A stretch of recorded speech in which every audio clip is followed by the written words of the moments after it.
All right, good evening. Welcome to 2025 SEC Baseball Tournament Game 6 postgame press conference. We're joined by the Georgia Bulldogs, represented by head coach Wes Johnson, along with catcher Henry Hunter.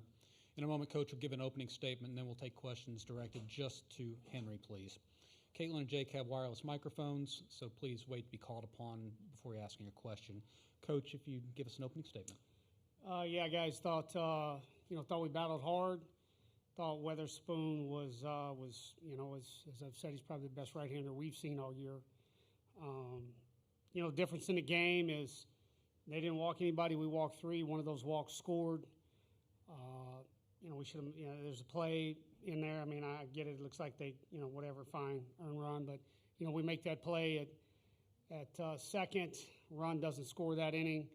Then the walk ends up scoring as well later in the game. That's when you got, when you go against a guy like Weatherspoon, I mean, you can't make mistakes. You can't give them a chance to get up on you because they didn't dial it in. But, yeah, I mean, tip your hat to him. Thought we battled well. We had some guys throw the ball okay. Thought Quinn was really good for 4 innings. I think he had, 6 punch-outs. So, with that, we'll take questions. Yeah, let's take questions for Henry, please. Please raise your hand if you have one. Let's start in the middle, second row. Henry, as Coach said, the second time you guys have faced Witherspoon. I mean, obviously, he did pitch very well when y'all were at Foley Field, but did that game at all, I mean, having seen him one time, did y'all think y'all might could reach him maybe a little bit better than y'all did today? I mean, absolutely. We obviously hope we come out and stick him a little bit better than we did. Just got to tip your cap, got through a really good game, and anytime you face somebody for a second time, you obviously want to come out and give a better effort than you did the first time, and obviously should have a little bit of an advantage, but he did a great job of just mixing us up, and just got to tip your cap to that guy. Next one for Henry on the right. Henry, what did you see on that home run swing you had? Yeah, really and truly, just late in the game, just trying to get the guys going, just trying to do something productive with 2 outs. That was the biggest thing. Just wanted to battle, got down to 2 strikes, and just was trying to fight for the guys and get something going, and just kind of ran into one. Right back in the middle for Henry. Henry, kind of a big picture question now. 42 and 15 guys are obviously you're going to host, still sitting good for a national seed. How do y'all? I mean, this team's in the same situation last year. How can you compare the 2 years so far? How it's been, how it's gone, and just sitting here today as opposed to last year? Absolutely. I think the biggest thing is just this team is a different team than last year. I think that's the biggest thing, and it's a new year. Last year was a great season, but I think our biggest focus is just right now. Tonight's not the result that we wanted to have happen, and just got to go back and look in the mirror and get back to work this week and just really just refocus, refocus and get back to what it takes for us to play our best ball down the stretch. And I think that's the main focus here, and I don't think it's fair to compare this year's team and last year's team, but we hope to just continue to play our best baseball down the stretch for sure. More for Henry. One more. Third row. Hey, Henry, y'all have stressed just the importance of belief all season long. How do you just refocus on that goal after a loss like this? Absolutely. Like I said, you got to refocus. You got to go home. You got to look yourself in the mirror, not point fingers, and believe in what the coaching staff is asking us to do, believe in the guys we have in that locker room, which we do, and I think the biggest question we just got to ask ourselves is, we say we want to do things, and it's just about just doing them. I think that's the biggest thing. We obviously wanted to come here and perform and win some games here, and the same thing goes from here on out. So it's really just about doing it, and just believing that we can do it because we're really, really talented. But right now it's all about results, especially down the stretch. And it's win or go home. So. Okay, any more for Henry? If not, thank you, Henry, for your time, and good luck the rest of your way. Thank you very much. I appreciate it. All right, if there are questions for Coach, please raise your hand.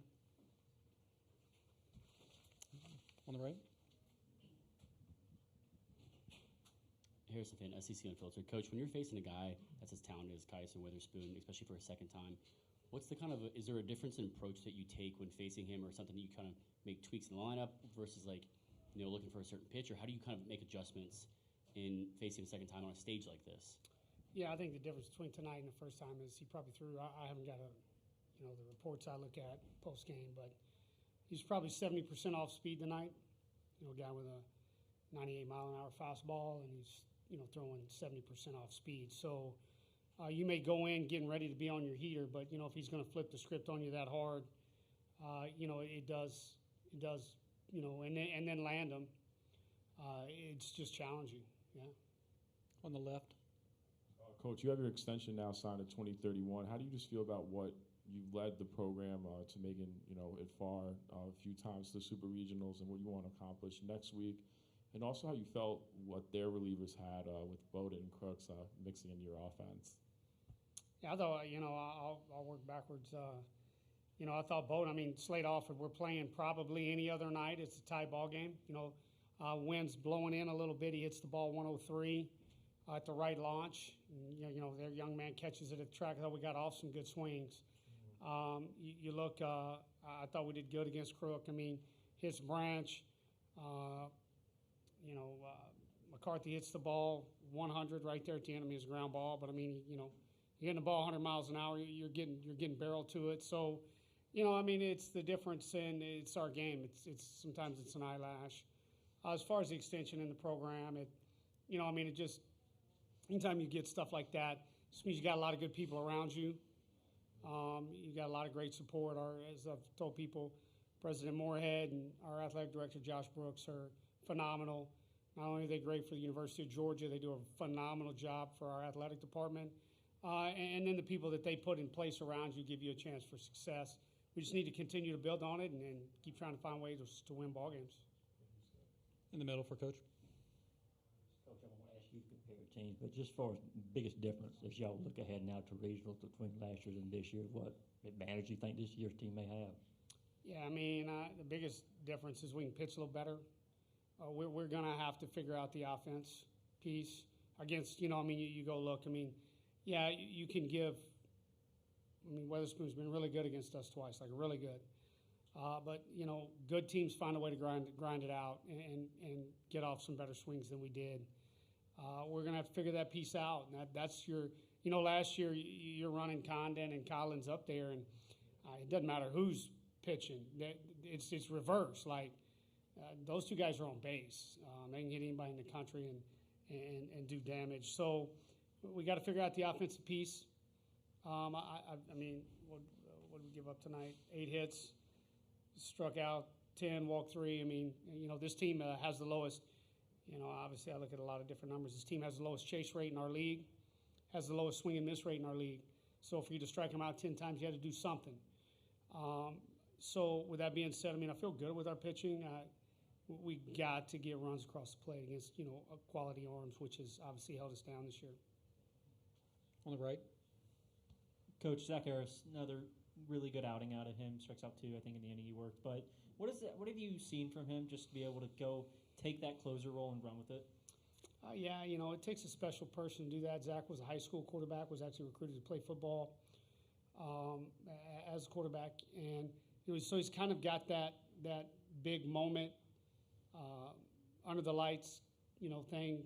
It really gets him going. We did some different things with Zach, but when we finally put him back there, it was like, okay, he's got the makeup, he's got the mentality. There's a lot of boxes you have to check to be a closer. Got to be able to control the running game. You got to throw multiple pitches for a strike. You got to be able to field your position. He checks all those boxes. In the middle. 2 different subjects. Robbie Burnett, how close is he? Think he'll be back for regionals?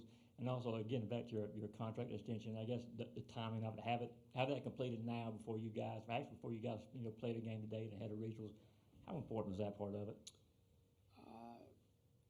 Yeah, it's good to get that kind of stuff out of the way. I don't like distractions. Not that anybody does, but we live in a day and world of distractions that are full of distractions. So, that was nice to get it out of the way.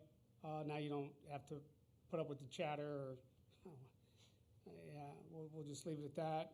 Robbie, once again, this was a regional game. Robbie probably would have played, but hamstrings are so unique in the aspect that another tweak and he's out. He misses regionals next week.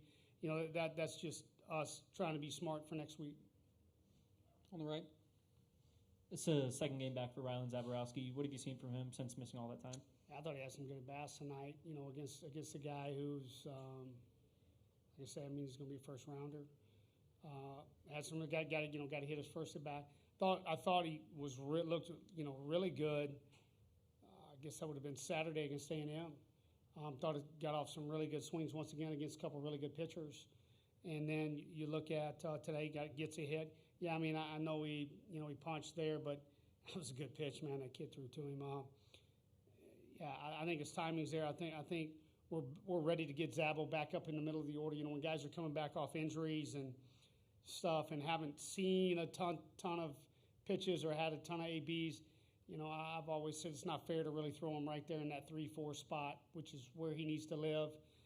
You move him down there, let him get comfortable, let him get in the game, let him do some things of that nature, and so I think Zabo's ready now. Where's he at in his arm as far as maybe playing? Yeah, we're not even going to push it. I mean, I'll just DH him.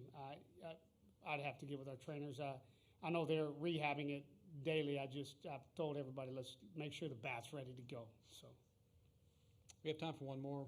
If not, Coach, thanks for your time. thank you.